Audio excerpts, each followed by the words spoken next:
It was a night I'll never forget. The kind that splits your life into a before and an after.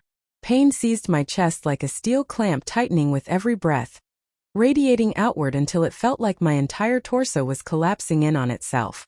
I stumbled backward, my shoulders slamming into the hallway wall hard enough to send a framed photo crashing to the floor, glass splintering across the hardwood. My breaths came in shallow, frantic gasps, and a cold numbness crept down my arms, settling into my fingertips. I knew what this was. I'd read the warnings, heard the stories, my vision blurred at the edges, but my mind latched onto one thought: Emma. My wife. My anchor. She'd know what to do. She'd come for me. Half-conscious, trembling, I fumbled with my phone.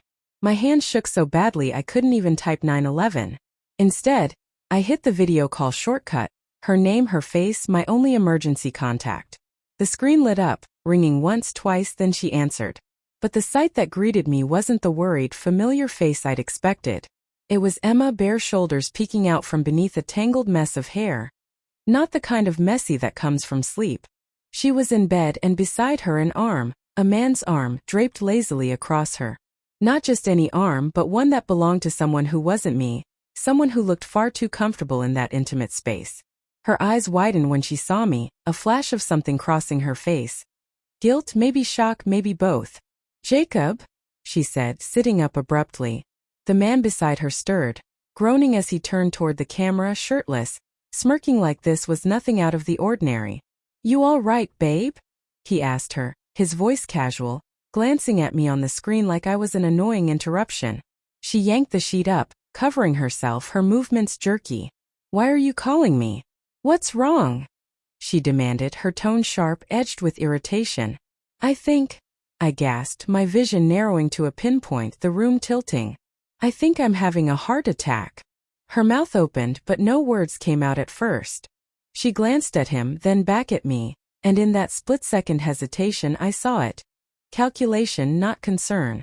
Then, right before the world went black, her voice cut through, cold and distant. "Call an ambulance then, Jacob." I woke up 36 hours later in a sterile hospital room, surrounded by the steady beep of monitors and the sting of tubes taped to my arm. The bed beside me was empty. No flowers, no cards, no sign of Emma. A nurse bustled in, her voice gentle as she checked my chart. "You're lucky to be alive," she said. "A neighbor found you collapsed by your front door. Someone in your condition shouldn't be under stress." If only she knew. When she left, I reached for my phone, wincing as the 4 tugged at my skin. 2 texts from Emma waited, "Hope you're okay." And an hour later, "We need to talk." Not a single question about whether I'd survived. I stared at the ceiling that night, the fluorescent lights humming faintly overhead, and something shifted inside me. It wasn't just grief or betrayal hardening in my chest, it was resolve. I'd given her everything: time, love, trust. And when I was dying, she'd looked me in the eye and turned away. That was the moment I decided she wouldn't walk away unscathed. Not this time. The next 3 days in the hospital gave me time to process, to plan. The physical pain of the heart attack ebbed with each dose of medication, but the wound Emma had carved into me, watching me collapse and telling me to call an ambulance while she lay next to him, that didn't fade.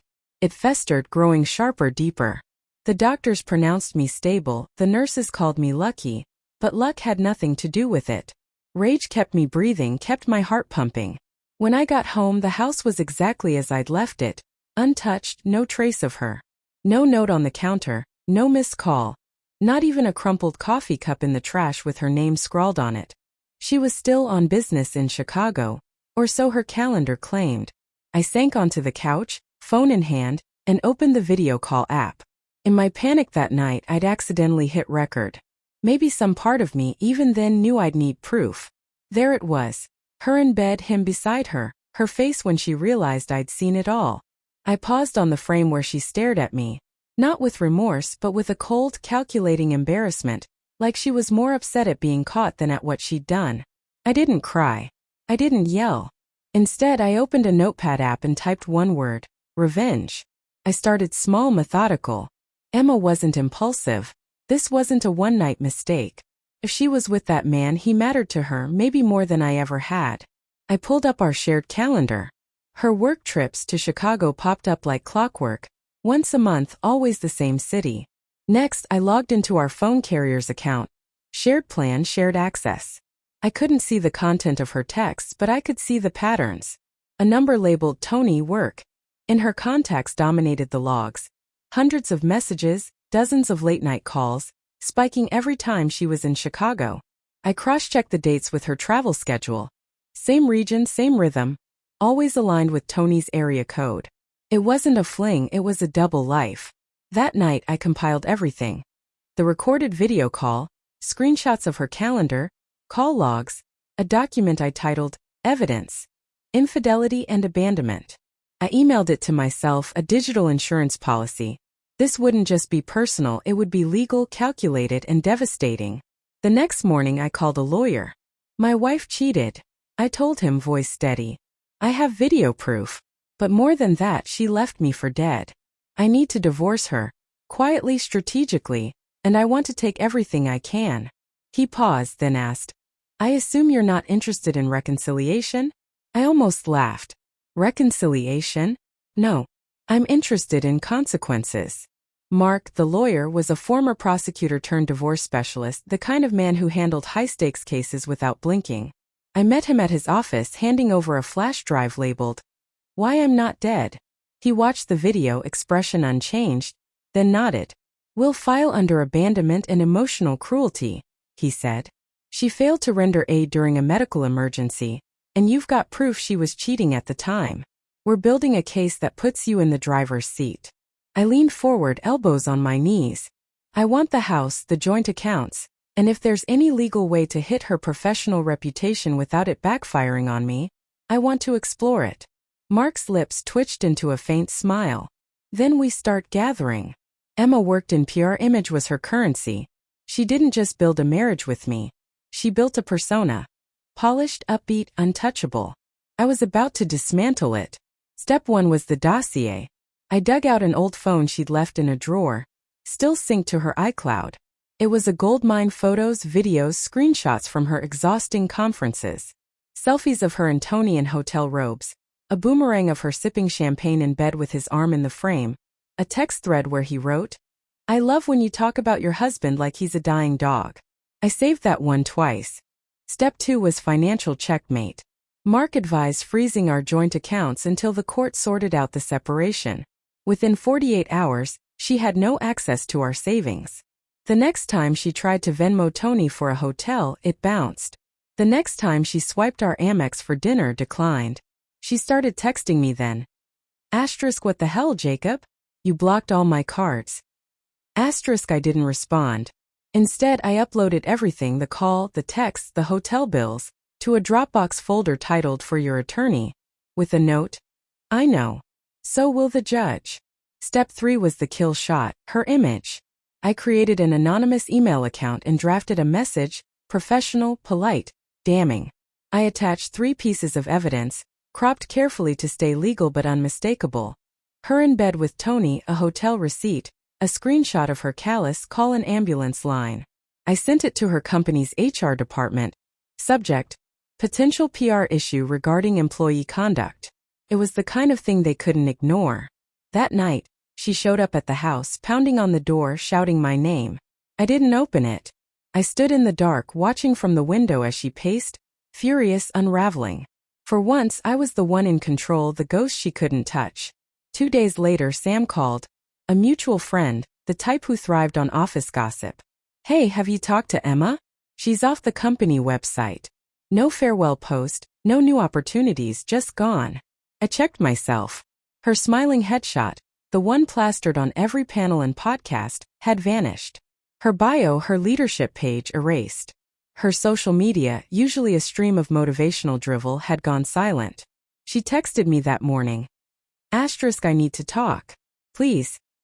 Asterisk, I didn't reply. Her fall wasn't loud, but it was absolute. The HR email sparked an internal review. They dug into her expense reports.